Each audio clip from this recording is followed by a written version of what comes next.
The success of some wrestlers is very much a time and place kind of thing. After all, so much of the reason the Ultimate Warrior got over was because he came around during the cartoon period of the 80s, and such a big part of the cause for mid-card acts like Venis and the Godfather hitting it off with audiences was them rising to prominence during the 90s edginess of the Attitude Era.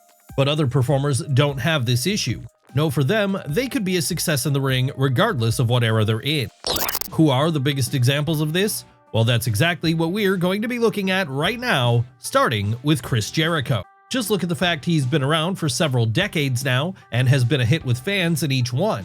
Yes, whether it was his early days as both a white meat babyface and cocky heel during the 90s, his more emotionally filled out suit and clad tie villain of the 2000s, or his recent continued string of successful gimmicks during the 2010s and beyond, the Jericho Vortex has always been something which has drawn in audiences. Really, it doesn't matter where you put him, he always seems to make the situation work, and that makes him a rare talent indeed.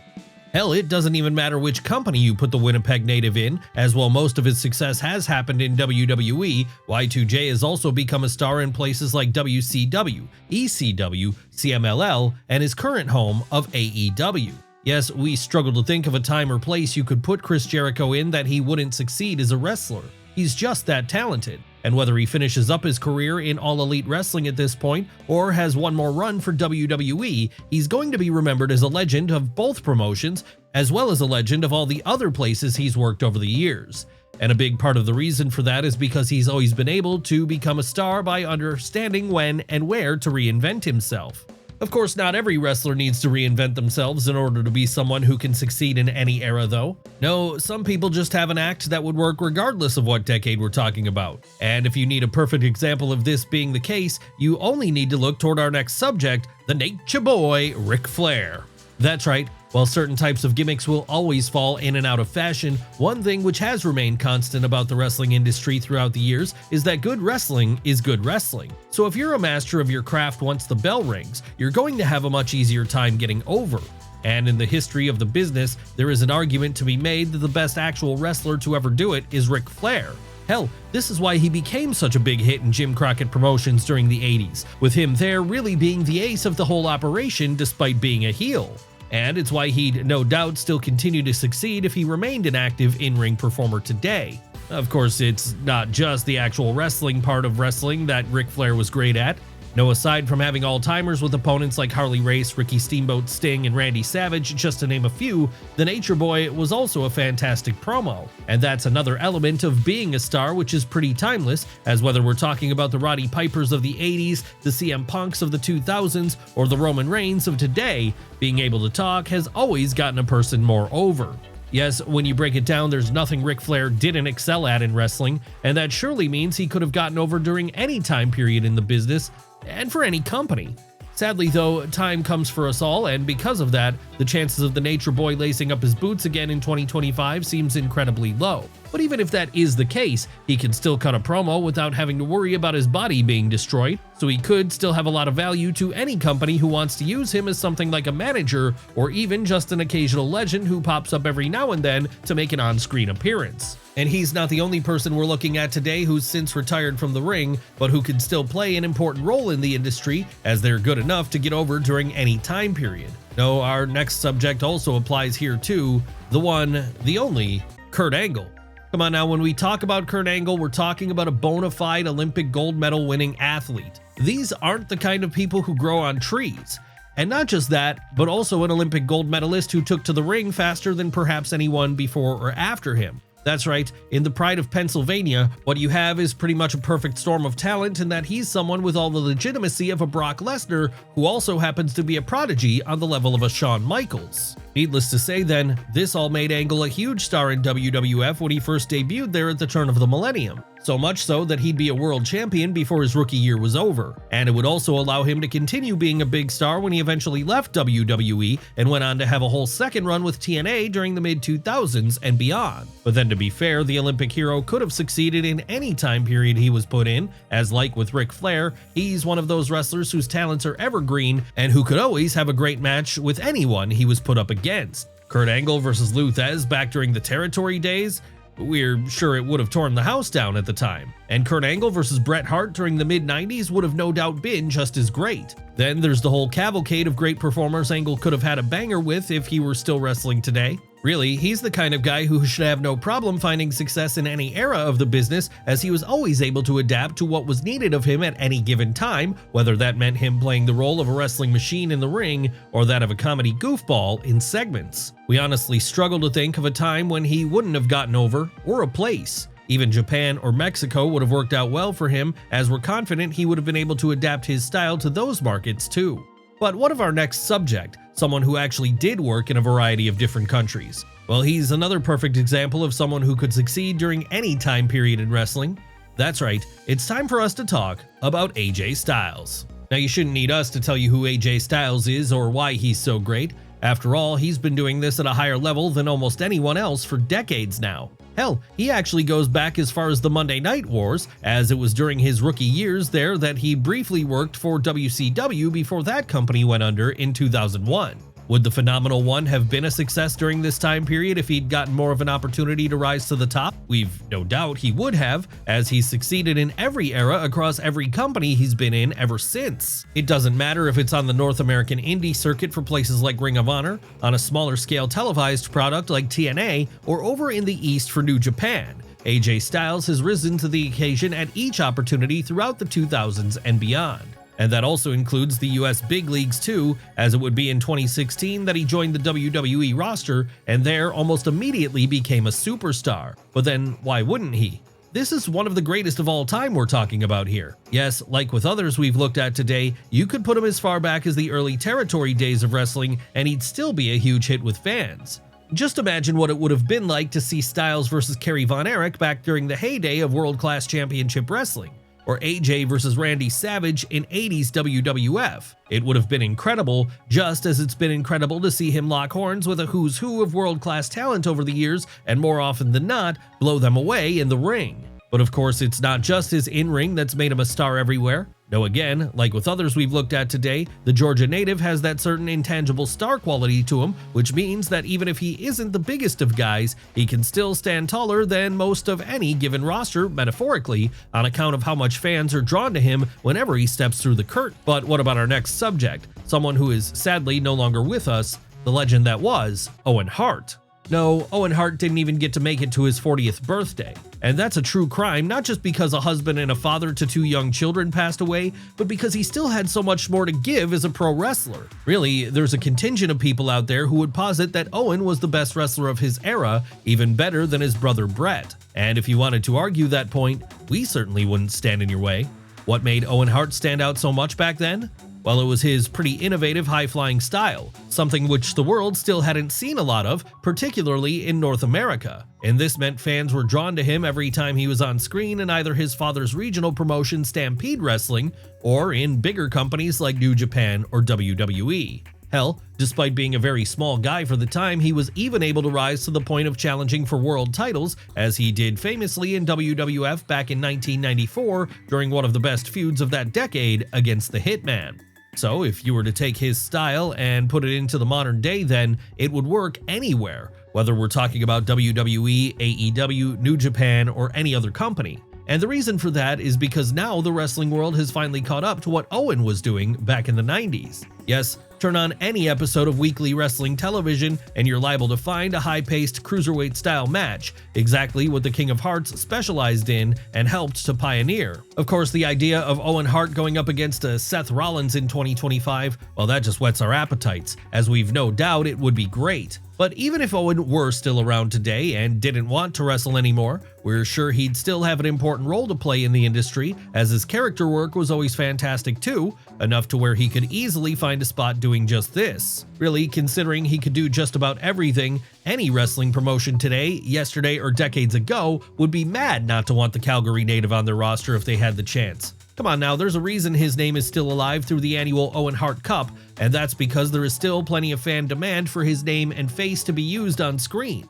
But let's move away from fallen icons for now and on to performers who are still alive and thriving today, but who would also work in any era of the industry, someone like our next subject, Gunter. What makes Gunter the kind of wrestler who would thrive in any era? Well, for one, his style is just completely timeless in that it isn't the kind of thing limited to being successful during one particular decade. No, while the 80s might have been more about cartoon hulking up style action, the 90s might have been about brawling, and the 2000s and beyond have been about more in-ring technical mastery, the man formerly known as Walter has the most basic of basic offenses that largely revolves around him laying out his opponents with incredibly stiff chops. But while this may seem simple, goddamn is it fun to watch. And it's a type of offense that would have been just as effective in any given period of wrestling's history. Want to see the Austrian go back to the old territory days and do this kind of thing against a Harley Race, Terry Funk, or Vern Gagne? We're sure it would have gotten over like Rover, as it would have been completely believable to the audience during a time when kayfabe was still alive and well. And if you wanted to put Gunter in the blood-soaked Attitude Era, we've no doubt it would have still been a hit, as the incredible levels of violence his chops produced would have surely satiated that audience, just as it would have satiated the audience looking for more technical matches during the early to mid-2000s. Sure, Gunter has never been a man to fly around the ring, but that doesn't mean his in-ring style isn't technically masterful. We've certainly seen him use this style to thrive in places like his former home base of West Side Extreme Wrestling in Germany, just as we've also seen him do in British promotions like Progress and Rev Pro. And in recent years, we've even seen him adapt his style to the WWE. Yes, the Gunter of 2025 is still pretty much the Walter of the 2010s, in that he's presented as being a no-nonsense prize fighter who has no time for silly gimmicks and who is only interested in treating the mat as if it's a sacred place to ply your craft. That said, having a timeless in-ring style isn't the only thing that can make you timeless as a performer. No, even if your work is better suited to the child-friendly PG era, you can still be someone who's good enough to be a hit in any decade. And if you need any evidence of that being the case, you need only look towards our next subject. Who are we talking about here? Why, John Cena, of course. Yes, well, John Cena is certainly someone who has thrived in the PG era on account of his more child-friendly character. That's not to say he wouldn't have been able to adapt to other time periods as well. After all, this is someone who did first come around during the Ruthless Aggression era, and it was there that he initially got over with an edgier character, that of the Doctor of Thugonomics. But even if we go further back, Big Match John's star power would have surely shown through, as he's such a charismatic guy, it would have been impossible for fans not to tune in for him during the Attitude, New Generation, or Golden eras either. And if we take him out of the WWE system, he likely thrives just as well in either WCW or in the old territories, like say WCCW or Memphis, for example. How can we say that with such certainty? Well, because a star will always be a star no matter what time period we're talking about. Seriously, some people just have it. And as the decades have shown us already, John Cena is one of those people. It's exactly why he's so accomplished in the WWE system, with him at this point being a 2-time Royal Rumble winner, 1-time Mr. Money in the Bank, 6-time WrestleMania main eventer, and record 17-time world champion. Even in the modern day, you could pick him right out of WWE and put him anywhere else, and he'd be an instant game changer. That's right, even now as he's well into his retirement year, John Cena is still one of the most important figures in wrestling, and that's exactly why he'd get over regardless of where he was. But let's move away from John Cena for now and over to a career rival of his, someone else who we also feel would have been a fit for any era of wrestling, someone who continues to be one of the more talked about figures in wrestling in 2025, CM Punk. Now, CM Punk is one of those guys who just courts attention everywhere he goes. It's why he got so over during the PG era of WWE following his famous pipe bomb promo in 2011. And that's why ever since that point, he's continued to remain hugely over, even when he spent the better part of the decade not being in the ring. That's right, for several years, Phil Brooks' name was used as a form of protest by fans in WWE. And that meant when he returned to wrestling in 2021 for AEW, he was welcomed back with open arms. Sure, that relationship would end badly, but for at least his first year there, Punk was a huge success, just as he has been for WWE since his return in 2023. Of course, it's not just the modern day that CM Punk would have succeeded in as a wrestler, though. No, he's the kind of person who would have probably thrived in something like the Attitude Era, as there he would have gotten to go in an edgier direction than he's often been allowed to go in with modern-day WWE. Come on now, Punk against Austin would have no doubt been a huge feud back in the day, as would Punk against someone like Mick Foley. And if we go even further back, we still see a place for Phil Brooks in the wrestling landscape, as at points, his sensibilities have certainly matched with what a lot of the old territories were doing. Places like Portland, where the Second City Saint could have torn the house down with Roddy Piper. And if not in the Pacific Northwest, then the Chicago native could have also been a huge hit in somewhere like a Jim Crockett Promotions or a Mid-South, where his more reality-based style of storytelling would have fit in like a glove.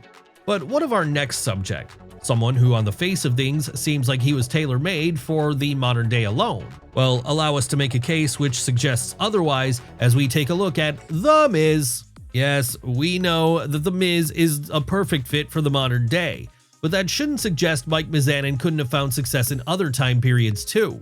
Why is that? Well, an annoying heel will always be an annoying heel no matter what time period he exists in, and if wrestling history has shown us anything, it's that this kind of character will always draw heat from fans. Yes, if you put The Miz in something like the Attitude Era, fans would no doubt love to hate him the way they do today. But then if he was playing a bad guy, that would be his job. And the same could be said for any other time period too. Seriously, seeing him heel it up against the likes of Steve Austin, Hulk Hogan, or even Bruno Sammartino would have been a fun sight to witness for any audience. And if you take him out of WWE and put him somewhere else, that heel heat is still going to exist, maybe even more so, as if he were in a place like mid-90s ECW, he'd be just about causing a riot every time he opened his mouth. All of this is to say that that heat will always be effective. And that's something which our next subject knew all too well, another person who would have thrived in any era of wrestling. Who are we talking about this time? Who else but Shawn Michaels? Of course, Shawn Michaels wasn't always a heel, but when he was one, he was just about the best heel the wrestling world had to offer, and that surely would have made him a lightning rod of boos in any time period. But that's far from the only reason why the Heartbreak Kid would be a surefire star anywhere, anytime. No, on top of that, there's also the fact that, as one of the best wrestlers of his generation, he could wow audiences with his in-ring skills easily. Sure, what he was doing back in the 90s and 2000s doesn't stand out as much today as it did back then, largely on account of the overall quality of the in-ring product growing so fast these days. And if we turn the clock backwards, the same thing would apply to any time that came before his run too. We all know he was there for a while in the 80s as a tag team wrestler alongside Marty Jannetty, and that he was more than capable of stealing the show here. And not just in WWF either. No, in other territories like the American Wrestling Association too. So really, there's no reason you couldn't have put the Texan in any territory back then and watched as he became a huge success. Again, some people just have it, and he was certainly one of those people. Even if he was a hassle to work with prior to the 2000s, the territory system would have allowed him to just keep going from place to place and finding good work anywhere if it wasn't for Vince McMahon snapping him up. All of this is to say then that Shawn Michaels was going to be a star anywhere at any time, as if he wasn't locking horns with Bret Hart in the 90s, he'd have been doing so with Ricky Steamboat in the 80s. And if he wasn't making magic with The Undertaker during the 2000s, he'd have been making something just as special with Seth Rollins in the present day. But then to be fair, everyone we've looked at today would be able to make magic in any era of wrestling as, for different reasons depending on who we're talking about, they're each examples of people who could be a hit in the 70s, 80s, 90s, 2000s, 2010s, or beyond.